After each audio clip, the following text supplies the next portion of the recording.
नमस्कार, good afternoon. सास, बहू और सेंसेक्स के आज के इस मंगलवार के एपिसोड में आप सबका स्वागत है।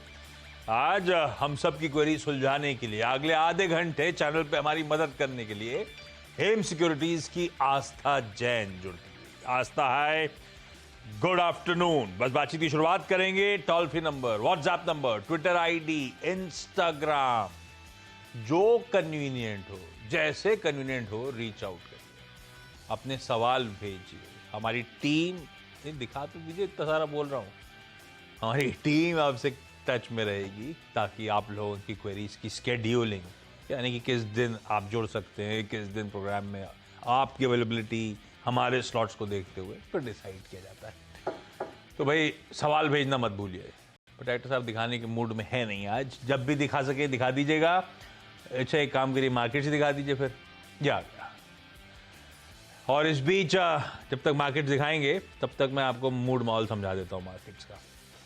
बढ़िया, कल के 1% के उछाल के ऊपर 1/3% की मजबूती के साथ निफ्टी इस समय कामकाज कर रहा है।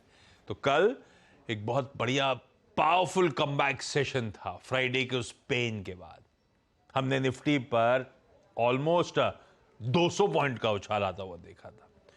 उसके बाद आज सुबह एक ग्लोब पस्त था, चाहे वो यूएस के कल के बाजार हो, यूएस के फ्यूचर्स हो, एशियाई बाजारों की चाल हो, इन कंपैरिजन भारतीय बाजारों का मोमेंटम इंटैक्ट। 1/3 मजबूती कल के उस 1% के मूव के ऊपर 18,300 के कंफर्टेबली ऊपर हम इस समय कामकाज करते हुए। और एक बार वो कंट्रीब्यूशन प्लेट रख दीजिएगा स्क्रीन पे। वो एचडीएफसी ट्विंस कल स्टेबलाइज हुए, कल मदद करी, पॉजिटिवली कंट्रीब्यूट करा बाकी लार्ज कैप्स के साथ। आज एचडीएफसी ट्विंस और रिकवरी करते हुए आपकी स्क्रीन पे दोनों हेवी वेट्स इन ग्रीन, और कल और आज के बीच में रिलायंस, आईसीसी बैंक पॉजिटिवली फिर से कंट्रीब्यूट कर रहा है। ये वो हेवी वेट्स हैं जो बाजार की इस समय मदद करते हुए। ठीक है, आज ध्यान रखिएगा, मंगलवार है, फिन निफ्टी, फाइनेंशियल निफ्टी की एक्सपायरी का दिन। ये जो 3 स्टॉक्स हैं इसमें इन्हीं के जलवे होंगे। लाइए वापस contribution plate. HDFC limited, HDFC bank, ICICI bank, 60-65% FinNifty का ये तीनों ही कॉन्स्टिट्यूट करते हैं। तो वैसे ही आज इनके लिए इंटरेस्टिंग डे हो सकता है सेकंड हाफ में। चलिए मैं क्विकली आगे बढ़ता हूं, क्योंकि आज इस शो में पिडिलाइट का मैनेजमेंट शिरकत करता हुआ नजर है। कल बाजार बंद होने के बाद नंबर्स आए थे, मैनेजिंग डायरेक्टर भरतपुरी होंगे सास बहू सेंसेक्स में। पहले जरा क्वेरी सॉल्व कर लेते हैं, उसके बाद पिडिलाइट के मैनेजमेंट से बातचीत करेंगे क्विकली। इसीलिए कह रहा हूं सवाल जवाब की सिलसिले की शुरुआत।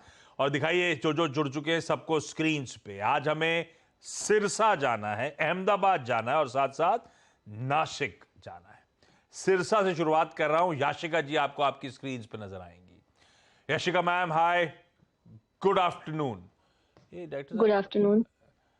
ये सिरसा से है ना? याशिका मैम, आप सिरसा से हो ना? हाँ जी। अरे डॉक्टर साहब, नासिक लिखवा के ले आए नीचे स्क्रीन पे, ठीक करिए उसको। सिरसा तो हरियाणा में है। याशिका मैम, कब से शेयर बाजार से जुड़े हो, आप क्या करते हो मैम? सर मैं एसबीआई में डेप्यूटी मैनेजर हूँ। अरे वाह, तो long term I am assuming आप मार्केट्स में पैसा लगाते हो, डेली ट्रैक कर नहीं पाते होगे, ऐसा है क्या? सर ट्रैक तो नहीं कर पाती हूँ, बट अभी मैं लीव पे चल रही हूँ कुछ महीनों की, मैटरनिटी लीव पे, तो मैं अभी ज्यादा इंटरेस्ट ले पा रही हूँ इसमें। ओके, तबीयत ठीक आपकी मैम? अच्छा, पहली क्वेरी याशिका मैम कौन सी? सर आपकी आवाज ब्रेक हो रही है। अभी बिल्कुल ठीक नहीं आ रही क्या? पहला सवाल कौन सा याशिका मैम? सर विप्रो के शेयर्स हैं 331 एट प्राइस ऑफ 425। और ये याशिका मैम क्यों लिए थे? ट्रेडिंग वाला मामला था, लॉन्ग टर्म के लिए लिए थे, क्या प्रमाइस था? ये लॉन्ग टर्म के लिए लिए थे, इसको लिए हुए 1 ईयर हो चुका है एंड एवरेजिंग करते करते 425 का प्राइस बना है। तो मैं पूछना चाह रही थी कि बायबैक से पहले इसमें और एवरेजिंग करने का कुछ बेनिफिट है या क्या करना चाहिए इसमें आगे। भाई आस्था, गिरावट में खरीदते खरीदते आज 331 शेयर, आज भी मेरी खरीद से 40-42 रुपए नीचे ट्रेड कर रहा है। क्या अभी भी और एक्यूमुलेट करूं या नहीं? मतलब इसका मतलब बेसिक क्षमता है मेरी, अगर हाँ बोलोगे तो फर्दर एक्यूमुलेट करूंगी, अदरवाइज छोड़ दूंगी। आपका क्या व्यू है? इस स्टॉक ने कमा के दिया नहीं है, फंसते ही चले जा रहा हूं मैं इसमें। बिल्कुल। गुड आफ्टरनून आशीष। देखिए आशीष, एक्यूमुलेट मैं करने को नहीं बोलूंगी, क्योंकि एक्यूमुलेट मैं उसी स्टॉक को करने को बोलती जो कि फंडामेंटली भी अच्छा होता। पर अभी विप्रो की तस्वीर इतनी अच्छी नहीं दिख रही है, तो मैम एक्यूमुलेट ना करें, जो है बस उसी को रख लीजिए। मेरे हिसाब से वही एक बेटर स्ट्रेटेजी अपने को फॉलो करनी चाहिए। जब स्टॉक कुछ बहुत अच्छा परफॉर्म नहीं कर रहा होता है फंडामेंटली, तो उसमें ज्यादा इन्वॉल्व नहीं होना चाहिए। सो मेरे हिसाब से जो लिया हुआ है बस उसी को आप होल्ड कर लो और उसी को रखे रखो। यहाँ पे जो आप स्टॉप लॉस लगाएंगे मैम, वो 350 का लगा लीजिए। थोड़ा सा बड़ा है, यहाँ से 30 पॉइंट नीचे का है, बट मेरे को नहीं लगता उसके नीचे जाएगा, क्योंकि जिस तरह से चार्ट पे ये कोशिश कर रहा है ऊपरी स्तर दिखाने की, तो 350 का स्तर पार करने में थोड़ी हो सकता है कि इसको डिफिकल्टी आए। तो चांसेस ब्राइट है कि आपको ऊपरी स्तर और ज्यादा मिले। मेरे हिसाब से ऊपर में एक बार ये अगर 390 95 तोड़ देता है, 395, तो ऊपर में ये पूरी क्षमता रखता है 410 से 415 तक जाने की। तो आपको बने रहना है, अपनी स्टॉक में एक्यूमुलेट ज्यादा नहीं करना है। जो लिया हुआ है 350 के स्टॉप लॉस के साथ होल्ड करिए। बिल्कुल ठीक है, फंडामेंटली वीक है, ऐसे स्टॉक में बहुत ज्यादा एक्यूमुलेशन नहीं करने का, लेकिन फॉर द टाइमिंग होल्ड करने का। याशिका मैम, आप कुछ कह रहे हो? सर बायबैक में पार्टिसिपेट करना चाहिए या नहीं, मेरा क्वेश्चन ये है मैम से। बायबैक दिया है विप्रो ने 445 के प्राइस पे। टेंडर रूट के जरिए क्यों नहीं करना चाहिए? 380 पे स्टॉक खड़ा हुआ है, जितने एक्सेप्ट कर लें उतना अच्छा। खैर, आस्था क्या करें? बिल्कुल, आशीष की बात से मैं बिल्कुल सहमत हूँ अभी, कि जितना मिल जाए वो उतना अच्छा है। क्योंकि देखिए मैम, आईटी पैक की अभी इतनी स्थिति अच्छी नहीं है। उसमें भी अगर विप्रो की बात करें तो वो तो परफॉर्म भी नहीं करके दिखा रहा है। तो जो मिल जाए बायबैक में वो आप ले लीजिए और बिल्कुल पार्टिसिपेट करना है। लेकिन सारे मिलेंगे जाते नहीं है, इसीलिए मैंने आपको एक स्टॉप लॉस भी दे दिया कि जो रखे रहेंगे उसमें ये स्टॉप लॉस के साथ होल्ड करना है और बायबैक में बिल्कुल इसमें पार्टिसिपेट करना है। नासिक से दीपाली सुकेनकर जोड़ती हुई। दीपाली मैम, हाय, गुड आफ्टरनून, क्या हाल चाल आपके मैम? पहली क्वेरी कौन सी? फिनसर्व लिया है, बजाज फिनसर्व। बजाज फिनसर्व कितने स्टॉक किस भाव पे दीपाली मैम? 1385, 25 शेयर लिए। 1385 पे 25 स्टॉक्स। ये ट्रेडिंग वाला मामला था दीपाली मैम, या रखने के लिए मन से रखा लॉन्ग था? टर्म के लिए, लॉन्ग टर्म के एसआईपी करना है उसमें। आस्था भाई, एसआईपी वाला स्टॉक है क्या? बजाज फाइनेंस, बजाज फिनसर्व, ये जब भी गिरे और हम रिटेल ने खरीदा, इन्होंने कमा के दिया है। इस बार थोड़ा मूड बॉल अलग है, कुछ कंपटीशन का डर सा लगा हुआ है, ऐसा लगा है। ये एसआईपी वाला स्टॉक आज भी है क्या बजाज फिनसर्व? मेरी खरीद अब तक की 1385 की है, जो मेरे प्रॉफिट पोजीशन है। 40-50 रुपए मेरी बाइंग से ऊपर चल ही रहा है। क्या व्यू है इसको लेकर? देखिए बिल्कुल, मेरे हिसाब से तो अभी इसको होल्ड ही करना चाहिए। अभी इन्होंने मन बनाया है एसआईपी के हिसाब से, तो स्टॉक में कोई बुराई नहीं है, लेकिन ये इतना भी अट्रैक्टिव नहीं है। लेकिन मैम फिर भी आप होल्ड करिए, मुझे कोई दिक्कत लगती नहीं है। आप रखिए इसको लॉन्ग टर्म में। मैं बहुत ज्यादा अट्रैक्टिव तो इसको नहीं बोलूंगी, लेकिन ये रिटर्न आपको दिख जाएगा, इतना मैं बोल सकती हूँ। क्योंकि फंडामेंटली भी अच्छा इसने प्रदर्शन दिखाया है अपनी अभी चौथी तिमाही के अंदर, और टेक्निकली भी ये बढ़िया तेजी में आ रहा है। क्योंकि मैं टेक्निकली जो चार्ट्स पे देख रही हूँ, ये बहुत बढ़िया तेजी में आ रहा है। इनफैक्ट मुझे लगता है कि ऊपर में ये 1570 और 1500 तक के लेवल्स, और उसके बाद 1570 तक ये जाने की पूरी यहाँ पे कैपेसिटी रखता है। तो आपको अभी तो होल्ड करना है, और लॉन्ग टर्म के लिए भी अगर आप इसमें इन्वेस्टेड रहना चाहते हैं तो कोई बुराई नहीं है, और बने रहिए पोजीशन में। लेकिन फिर भी अगर एक स्टॉप लॉस रखने की आप चाह रखें, तो 1295 1300 के लेवल के आसपास का स्टॉप लॉस एक जरूर ध्यान में रखें। रास्ता जो 25 शेयर है उनको होल्ड करूं, ये जो हर मंथली एसआईपी करने का मन बना रहा हूं वो ना बनाऊं, ऐसा कह रहे हो आप क्या?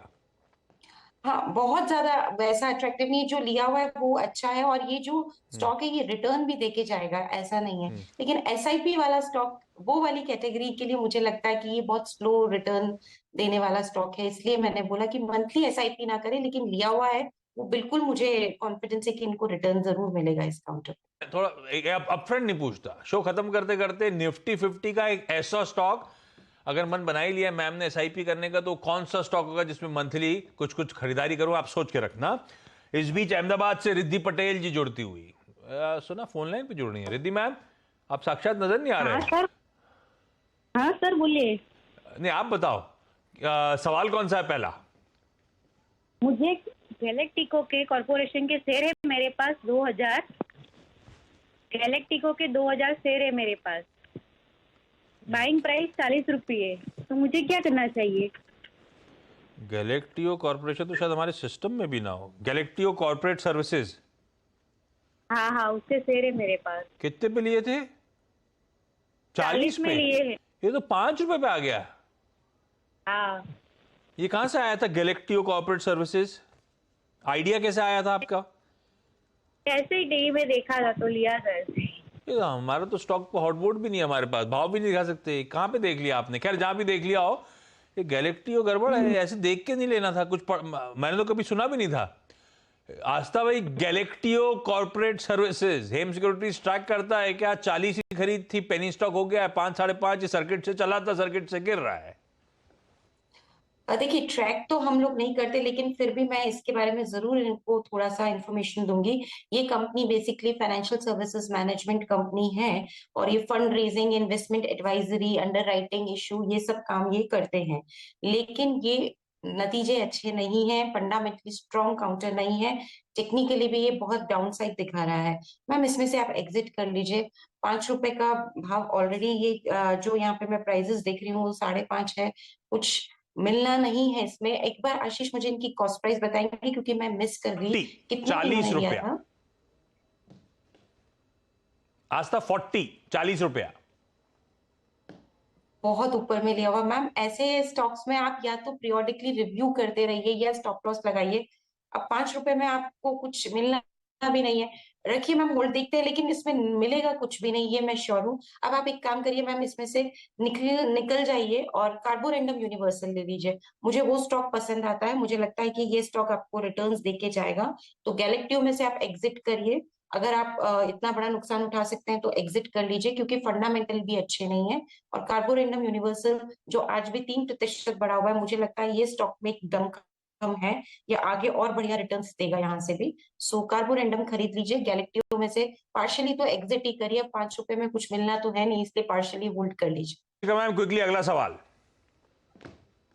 सर, एसबीआई के शेयर्स हैं 543 के प्राइस पे, तो अभी होल्ड करना चाहिए या रिजल्ट्स तक, एसबीआई के Q4 रिजल्ट्स तक वेट करना चाहिए? ये तो आप बताओगे, नतीजे होने कैसे वाले हैं, क्या लग रहा है? हाँ, अच्छा ही लग रहा है, लेकिन शेयर का कुछ नहीं पता, क्योंकि कैनरा बैंक का भी रिजल्ट अच्छा ही आया है बट शेयर डाउन जा रहा है। तो ये मैम ही बता पाएंगे। मैम आप ही बता दो भाई। एक एम्प्लॉय जानना चाहता है कि एम्प्लॉयर के हाल कैसे हैं। नहीं, अच्छे हैं, बहुत बढ़िया बैंक है। मैम, होल्ड रखिए, नतीजों तक कोई दिक्कत नहीं आएगी। कोई वजह से कुछ प्रॉब्लम भी आती है तो लॉन्ग टर्म में ये पक्का रिटर्न देगा, वैसे इश्यूज कहीं भी नहीं है।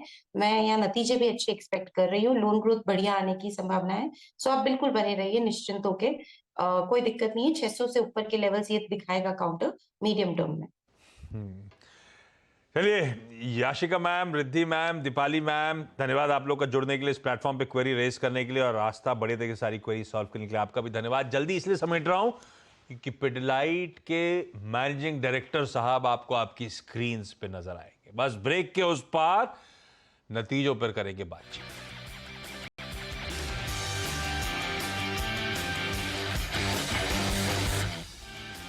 Mongia Steel presents Majboot Stocks of the Day.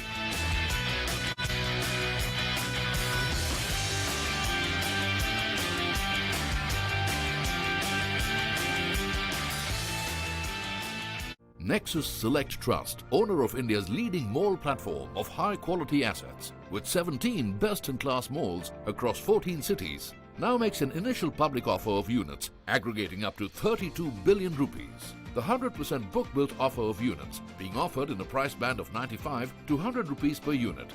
Opens May 9th, closes May 11th, 2023. For details and risk factors, refer to the offer document dated April 28th, 2023. Hey, buddy.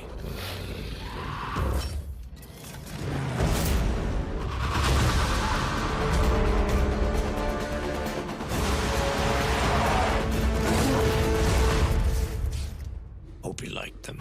Introducing Apollo Alpha. Add more thrill to your beast. कैसे करते हैं trade? Try 5 पैसा। Order छोटा हो या बड़ा या cart में पड़ा, कोई वैल्यू या सेगमेंट या कोई भी टाइप, ब्रोकरेज को लेकर अब नो मोर है। और सुन, 2 लाख के स्टॉक्स या 2000, इन्वेस्ट मर्जी से करो यार, ना लगे कैलकुलेटर ना लगेगा पेन, अल्ट्रा ट्रेडर पैक से होगा ब्रोकरेज सिर्फ ₹10। कमीशन की टेंशन छोड़ो, 5 पैसा से रिश्ता जोड़ो। विद 5 पैसास अल्ट्रा ट्रेडर पैक ब्रोकरेज होगी सिर्फ ₹10 फ्लैट। Beat that. ऐसे करते हैं ट्रेड। सोच मत छोटे, इंस्टॉल मार। Investment in securities market are subject to market risk. Read all related documents carefully before investing.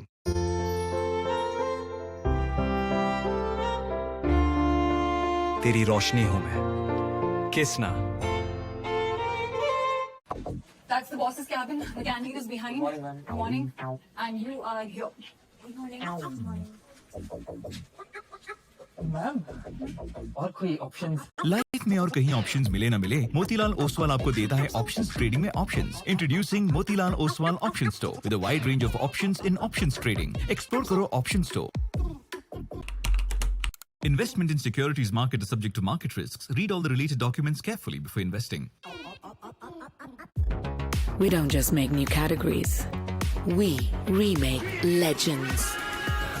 In fact, we make the whole world of India's mobility new forever.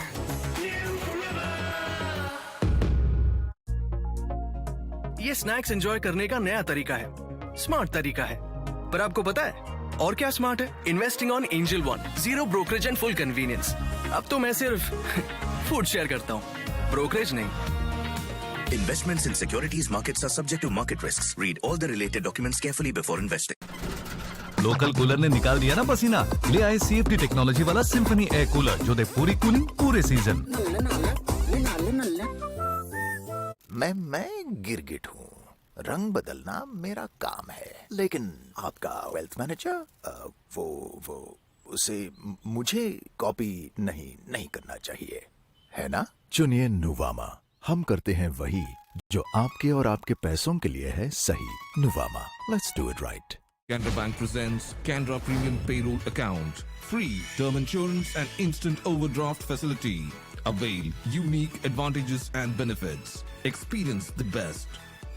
Discover a world of banking possibilities with Canara Bank API Banking. You deserve the best. Canara Bank, together we can.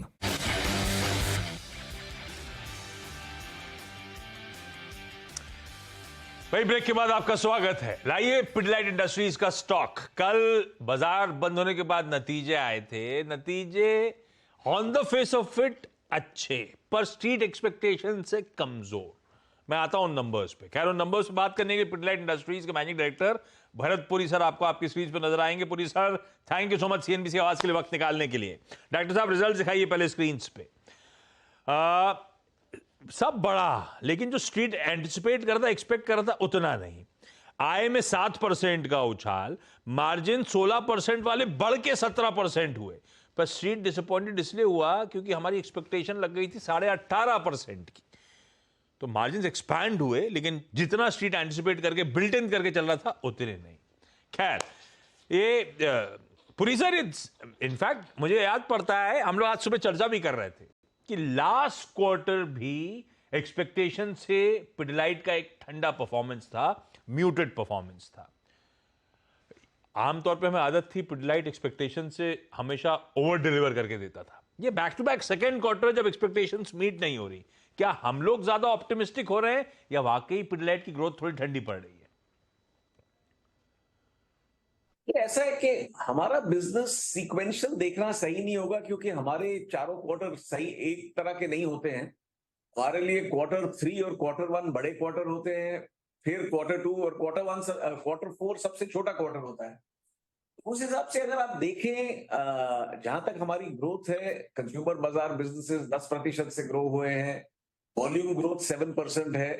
हमने हर time कहा है कि देखिए हमारी जो company की growth है 1 से 2 गुना GDP हम करना चाहेंगे वॉल्यूम ग्रोथ। अगर आप साल का पूरा साल देखें, कंज्यूमर बिजनेसेस 20% से ज्यादा बढ़े हैं, हमारी वॉल्यूम्स डबल डिजिट में है, इनफैक्ट 12-14% है। तो ओवरऑल ईयर ग्रोथ के हिसाब से बिल्कुल एक्सपेक्टेशंस पे है। ओवरऑल हमने मार्केट शेयर गेन ही किया होगा इस तरह के ग्रोथ रेट्स के साथ।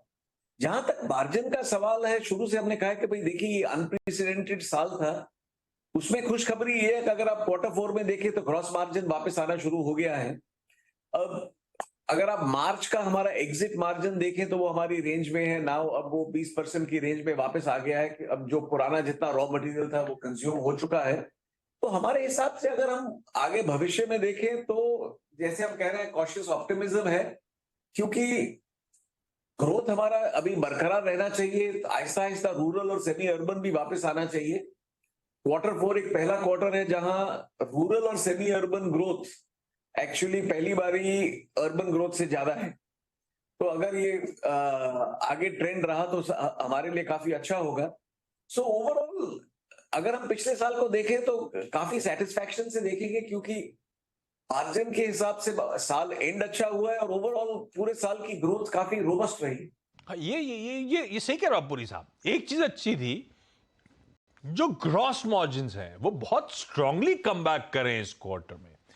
पिछले साल 43.5% के, लास्ट क्वार्टर Q3 में 41.8% के, और बढ़ के इस बार हो गए 46.8%। 8 क्वार्टर्स के हाईस पे। ये नॉर्मल ट्रेजेक्टरी है क्या? ये एक्सपेंशन में मदद कहां से मिल रही है? आगे की ट्रेजेक्टरी कैसी रहेगी पुरी साहब? नहीं, दिस विल कीप इंप्रूविंग। अभी देखिए, जहां तक हमारा अब मटेरियल कॉस्ट का सवाल है, मटेरियल कॉस्ट ओवरऑल मॉडरेट हो चुकी है, और अगर कोई नए इवेंट्स ना हो जिसपे पूरा विश्व हिल जाए, तब हमारे हिसाब से जो हमारा एबिडा मार्जिन है, हमने हर टाइम गाइड किया कि 20 से 24% होना चाहिए। हमारे हिसाब से FY24 में ये वापस आ जाएगा। अब ज्योग्राफी वाइज समझ लेता हूं पुरी साहब से। एक तो वो सेमी अर्बन और रूरल मार्केट्स, वहां पे वो डिमांड थोड़ा, एनवायरमेंट ठंडा है, जो कहते हैं ना स्लगिश डिमांड थी। क्या अभी भी कुछ हेडविंड्स आप इन मार्केट्स में, इन ज्योग्राफीज में, सेमी अर्बन रूरल में फेस कर रहे हो? कैसा मूड माहौल है?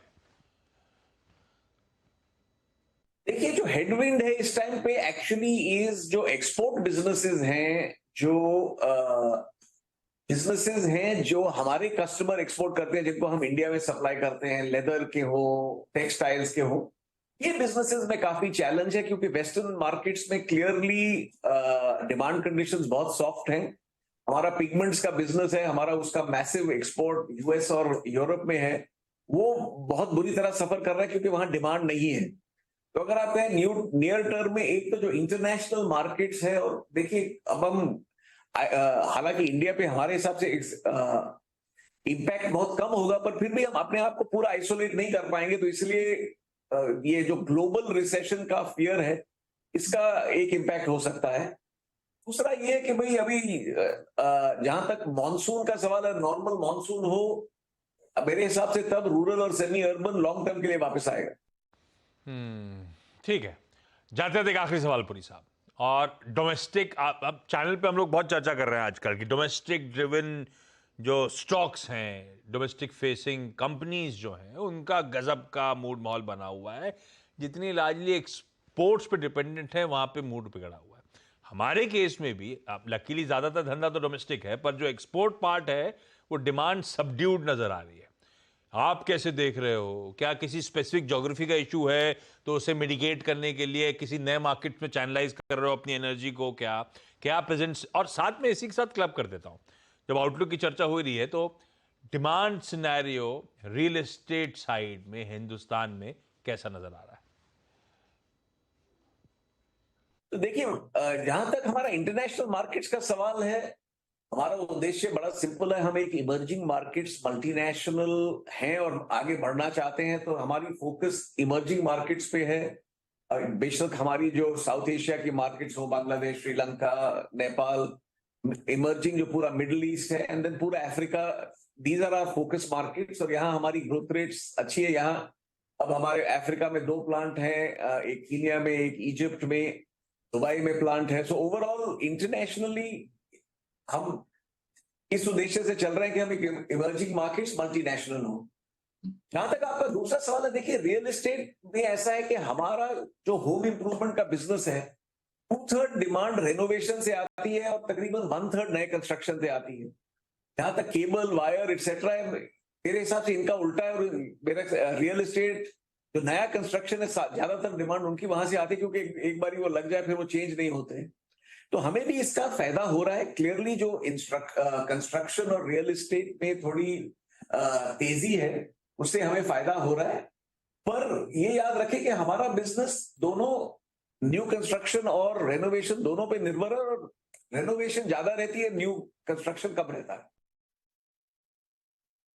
पुरी साहब की कह लीजिए कमेंट्री या कॉन्फिडेंस जो कमजोर सो कॉल्ड बाजार एक्सपेक्टेशंस म्यूटेड नंबर्स के बाद भी पिडिलाइट इन ग्रीन रहने में कामयाब आज के ट्रेडिंग सेशन में। Thank you sir so much जुड़ने के लिए, बढ़िया तरीके से अपने नंबर्स एक्सप्लेन करने के लिए। जाते जाते जरा आपने निफ्टी दिखा दिया था, निफ्टी 1/4% ऊपर है, तो उसके सामने मिड कैप्स 0.5% मजबूती के साथ इस समय कामकाज कर रहे हैं। और ब्रेथ के साथ छोड़े जाता हूं, जैसे हमेशा छोड़ता हूं, पॉजिटिव ब्रेथ 3:2 का रेशियो है। आज भी 60% शेयर्स मजबूती के साथ इस समय कामकाज करते हुए। ब्रेक का समय। नमस्कार।